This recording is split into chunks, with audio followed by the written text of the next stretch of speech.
नमस्कार, news point में आज मैं कादम्बिनी शर्मा हूं आपके साथ। आज चुनाव आयोग ने दिल्ली में विधानसभा चुनाव की तारीख का ऐलान कर दिया है। 7 फरवरी को वोट डाले जाएंगे और वोटों की गिनती होगी 10 फरवरी को, यानी 1 महीने से भी कम का वक्त बचा है। इस चुनाव में कौन है बड़े चेहरे और क्या है अहम मुद्दे, उस पर करेंगे हम बात। लेकिन एक मुद्दा है जिसे लेकर एनडीटीवी ने आज एक मुहिम शुरू की है। मुहिम है जान बचाने की, एम्बुलेंस को रास्ता देने की। इस पर राजनीतिक पार्टियां कितनी गंभीर हैं, ये भी हम जानने की कोशिश करेंगे। और सबसे पहले समस्या क्या है ये देखने के लिए, ये जानने के लिए परिमल कुमार की खास रिपोर्ट देखते हैं और हमारे मेहमानों से गुजारिश करते हैं कि वो भी इस रिपोर्ट को ध्यान से देखें।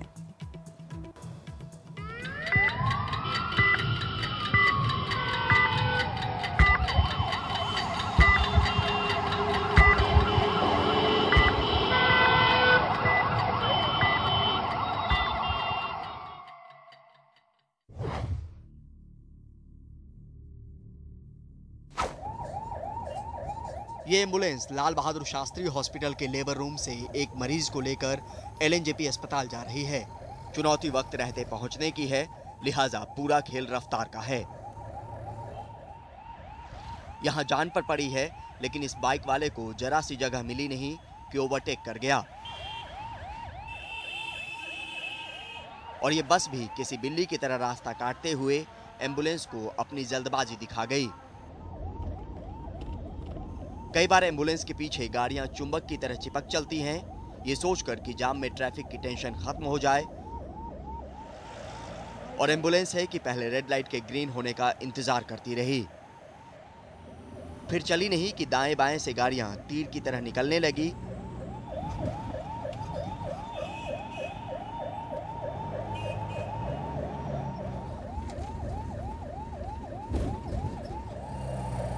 इमरजेंसी का कोई कायदा कानून नहीं होता, ये सोचकर एम्बुलेंस ने थोड़ी देर के लिए रॉन्ग साइड ले लिया, लेकिन ये कवायद भी बेकार गई।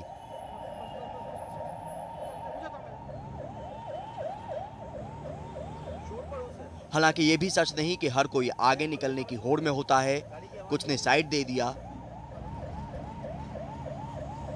तो कुछ ने रास्ता छोड़ दिया।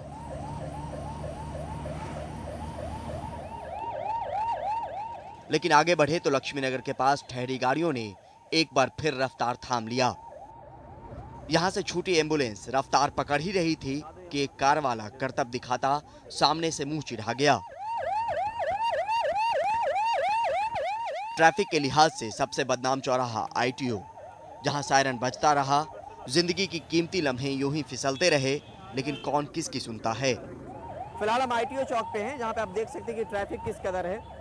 एक भी लेन जो है वो खाली नहीं है यहाँ पर। और एम्बुलेंस फिलहाल आप पीछे देख सकते हैं कि एम्बुलेंस जो है वो बिल्कुल फंसी हुई आपको नजर आएगी। और आमतौर पे दिल्ली में यही आलम होता है। राजघाट चौराहे पर लाल बत्ती रोड़ा बनी और फिर जाम से निकलते ही किसी तरह एम्बुलेंस एलएनजेपी में दाखिल हो पाई।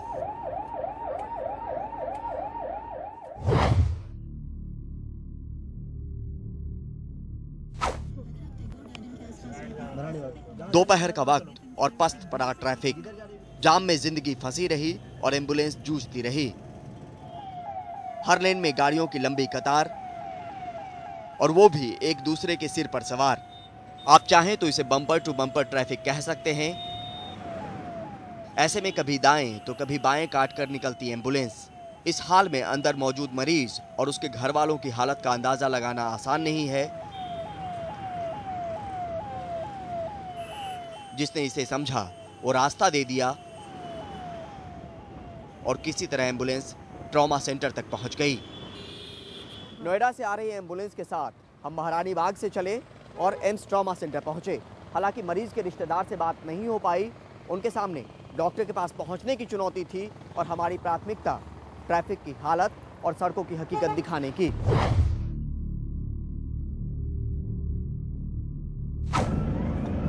रफ्तार 10 से 15 किलोमीटर प्रति घंटा से ज्यादा की नहीं। लगा रोड पर एम्बुलेंस रेंग रही है, जबकि पीछे से गाड़ियां साइड की खातिर लगातार दबाव बनाए हुए हैं।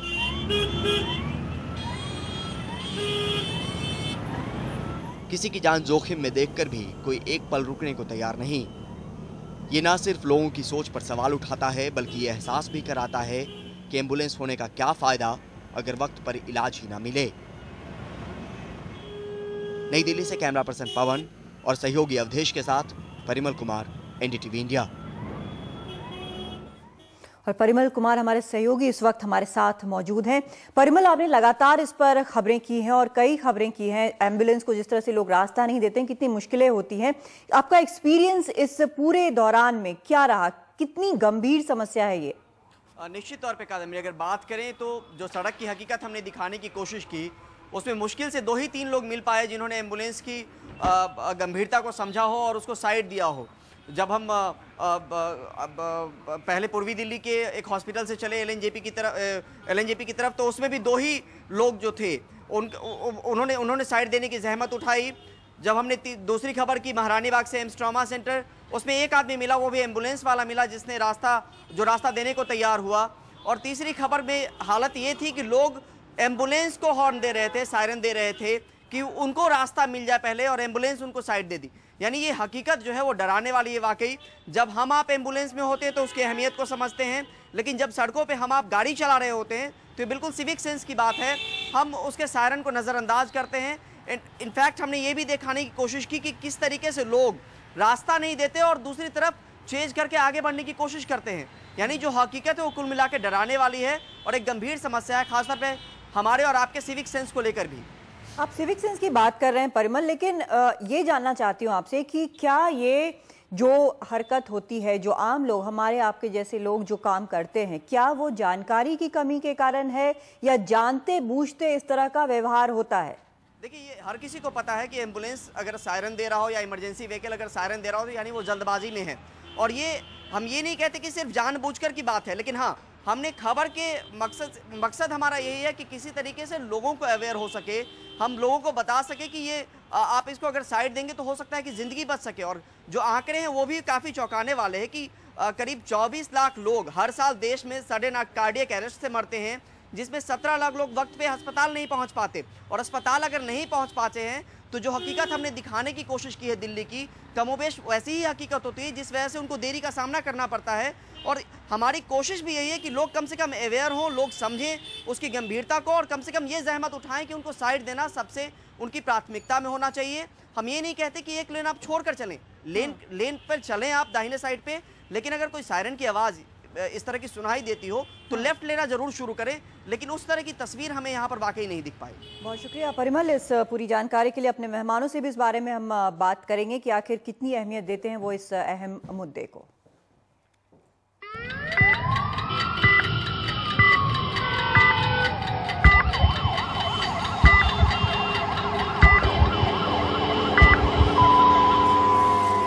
ट्रैफिक में फंसे एम्बुलेंस की वजह से हर साल करीब 17 लाख लोग वक्त पर अस्पताल नहीं पहुंच पाते। इनमें से कम 12 लाख कीमती जानों को बचाया जा सकता है। क्या आप जिंदगी को रास्ता देने के लिए तैयार हैं? दीजिए एम्बुलेंस को रास्ता और राइट लेन को बनाइए लाइफ लेन। एनडीटीवी इंडिया की मुहिम। तो क्या है ये पूरा मसला, इस चीज़ को राजनीतिक तौर पर भी समझने की कोशिश करेंगे कि कहाँ जब लोगों की ज़िंदगी का सवाल होता है उस पर राजनीतिक पार्टियां जो हैं वो कितनी गंभीर हैं। हालांकि अब चुनाव का ऐलान हो गया है और बाकी मुद्दे भी बिल्कुल सामने आ गए, जैसा कि आज जब मुख्य जो इलेक्शन कमिश्नर हैं वो बोल रहे थे कि अब हीटेड कैंपेनिंग होगी, यानी कि ज़बरदस्त कैंपेनिंग अब दिल्ली में शुरू हो जाएगी। सही बात है, लेकिन इन सब चीज़ों के बीच कहीं वो एक चीज़ जो जब तक ज़रूरत नहीं पड़ती है हमें छोटी लगती है, लेकिन जब हम खुद उस स्थिति में होते हैं तो वो भी हमें बहुत अहम लगने लगती है, उसके बाद उसकी अहमियत समझ में आती है। इन सब चीज़ों को भी देखना ज़रूरी है। तो सबसे पहले हम एम्बुलेंस की बात से शुरुआत करेंगे, लेकिन आपको पहले हम बता दें कि हमारे साथ कौन कौन से मेहमान हैं। यहाँ पर दिल्ली स्टूडियो में हमारे साथ नलिन कोहली हैं, नेता बीजेपी, हमारे साथ आलोक अग्रवाल हैं, प्रवक्ता हैं आम आदमी पार्टी के, और मीम अफजल साहब जुड़ रहे हैं हमारे साथ, प्रवक्ता हैं कांग्रेस पार्टी के। सबसे पहले मैं नलिन आपसे जानना चाहती हूँ कि जो यहाँ पर दिल्ली में जो स्थिति बनी हुई है एम्बुलेंस की, उस पर आपकी पार्टी की तरफ से और आम आदमी पार्टी की तरफ से, चाहे कांग्रेस, तीनों की तरफ से हमें बड़ा एश्योरेंस दिया गया है कि इसको बहुत सीरियसली लेंगे और मैनिफेस्टो में भी शामिल करेंगे। तो कितनी गंभीरता से आप लोग इसको देख रहे हैं फिलहाल?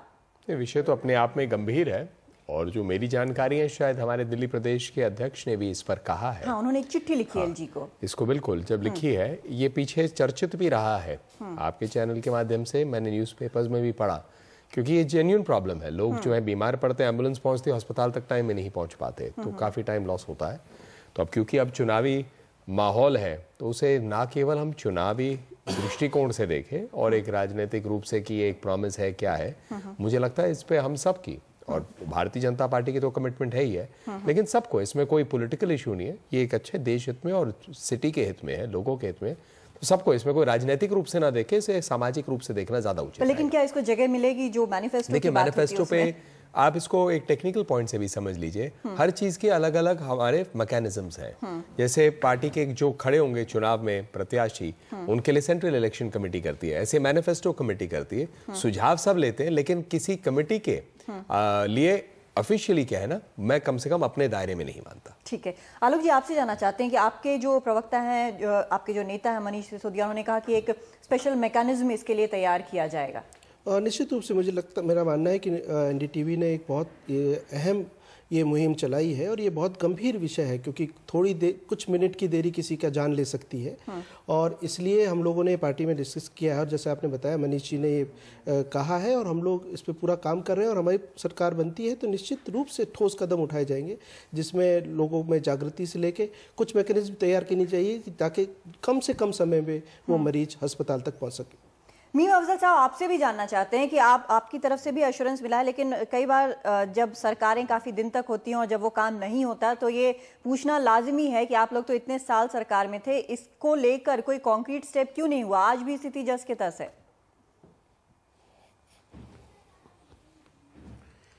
देखिए, आपको सबसे पहले तो मैं एनडीटीवी को मुबारकबाद देता हूं कि उन्होंने इस पर बहुत ही गहराई से और संजीदगी के साथ गौर करते हुए इस अभियान को शुरू करने की पहल की है। जो काम हमने नहीं किया आइंदा जरूर करेंगे। मैं समझता हूँ हमेशा सीखने की प्रक्रिया रहती है और उस पर चलना चाहिए। मैं आज एक वाकया सुनाता हूँ। अभी मैंने अपनी पूरी जिंदगी में दिल्ली के अंदर, क्योंकि मैं दिल्ली में रहता हूँ, पिछले 40, 45, 50 साल में मैंने कभी आज तक किसी एम्बुलेंस का एक्सीडेंट नहीं देखा। लेकिन आज तकरीबन 12 बजे जब मैं फिरोज शाह रोड से पार्लियामेंट की तरफ जा रहा था तो कस्तूरबा गांधी गालिबन वो क्रॉसिंग पर मैंने आज पहली बार एक एम्बुलेंस, जो बड़ी एम्बुलेंस है जो आप दिखा रहे हैं, वो उल्टी पड़ी हुई थी और एक कार से उसकी टक्कर हुई थी।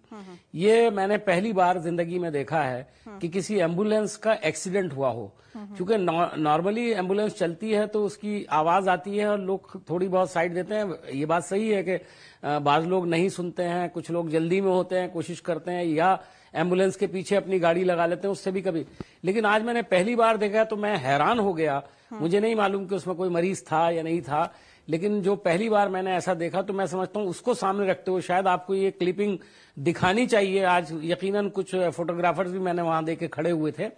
तो ये पहली बार मैंने देखा कि दिल्ली के अंदर एक एक्सीडेंट एम्बुलेंस का, और बड़ी एम्बुलेंस जो बिल्कुल उलट गई थी, तो और एक गाड़ी बहुत बुरी तरह से, इसका मतलब है कि उस चौराहे पर जो सड़क पे नजर आता है वो ये कि लोग एम्बुलेंस को रास्ता नहीं देते, या फिर गाड़ियां इतनी ज्यादा हैं दिल्ली की सड़कों पर कि रास्ता जो देना चाहे वो भी रास्ता नहीं दे पाता है। ये भी समस्या है जी। अब देखिए, हाँ। मैं ये आपकी बात सही है। अभी नलिन जी ने भी कहा, नलिन जी ने भी एक बात कही कि इसमें बहुत सारी चीजों को सामने रखना पड़ेगा। देखिए, हमारी सरकार ने एक बार डीटीसी के सिलसिले में एक स्पेशल जोन बनाया था कि डीटीसी की बसों से भी काफी रुकावट होती है, उनके लिए अलग से लेन दे दी जाए। लेकिन हमने देखा कि उसके अंदर भी कुछ ना कुछ शिकायत, कुछ कुछ परेशानियां आई उसके अंदर, लेकिन वो बहुत ज्यादा कामयाब नहीं हुआ। आपने जो कहा है, मेरा ख्याल है इस पर इसके बावजूद भी एश्योरेंस मिला। देखते हैं कि क्या होता है आगे। लेकिन नलिन, आपसे जानना चाहती हूँ कि अगर इस पर सख्ती से काम किया जाए, जो जिस तरह से हमने अभी देखा कि दिल्ली पुलिस ने दोबारा ये ले आया है कि 2000 रुपए का फाइन वो लगाएंगे अगर रास्ता कोई नहीं देता एम्बुलेंस को देने की स्थिति में होने के बावजूद। लेकिन अगर कदम उठाने की मंशा हो तो कितना वक्त लगेगा? 1 दिन, 2 दिन, हफ्ता भर? मैं किसी नेगेटिव व्यू से नहीं कह रहा, प्रैक्टिकल बात कह रहा हूं कि कई बार ऐसी स्थिति होती है कि ट्रैफिक मूव ही नहीं कर रही है, एम्बुलेंस वहीं कहीं खड़ी है, तो ट्रैफिक का भी एक सिलसिला है। इंटरनेशनली विद इन 4 मिनट्स होता है। न्यूयॉर्क जैसी सिटी में भी 3 to 4 मिनट्स के अंदर एम्बुलेंस पहुंचता है। डेडिकेटेड लेन्स है। हमारे यहाँ वो प्लानिंग नहीं की गई है अभी, लेकिन इतना जरूर है कि इसका पहला कदम तो यही है, जहां पर मूवमेंट हो सकती है तो वहां पर मूवमेंट में रोक क्यों? और यही जो आप दिल्ली पुलिस की बात करें वो एक पहला है। सेकंड है, इसमें कुछ तो मैकेनिज्म अब सोचना पड़ेगा, क्योंकि जैसे जैसे इंफ्रास्ट्रक्चरल प्लानिंग होगी, ऐसा तो है नहीं सिटी ऑलरेडी उसमें इंफ्रास्ट्रक्चर प्रेशर है, तो जैसे प्लानिंग होगी तो इसमें कहीं पर रुकावट नहीं है कि हम उसके लिए डेडिकेटेड, इंटरनेशनली ऑलरेडी एक्सीडेंट लेन होता है हाईवेज के ऊपर में भी, जहां पर मूवमेंट फ्री होता है, लोग इमरजेंसी में भी उसमें जा सकते हैं, लेकिन वैलिड रीजन, किसी की तबीयत खराब हो गई, कुछ हुआ, तो इसीलिए इसको आपको अब फर्दर प्लानिंग में भी अब लेना पड़ेगा। It can't only be about traffic movement. बिल्कुल सही बात है। तो हम उम्मीद करते हैं कि सभी पार्टियां इस पर बहुत गंभीर हैं और जल्द से जल्द निश्चित, इसमें मुझे नहीं लगता राजनीतिक नहीं, ये सामाजिक रूप से करने की आवश्यकता है।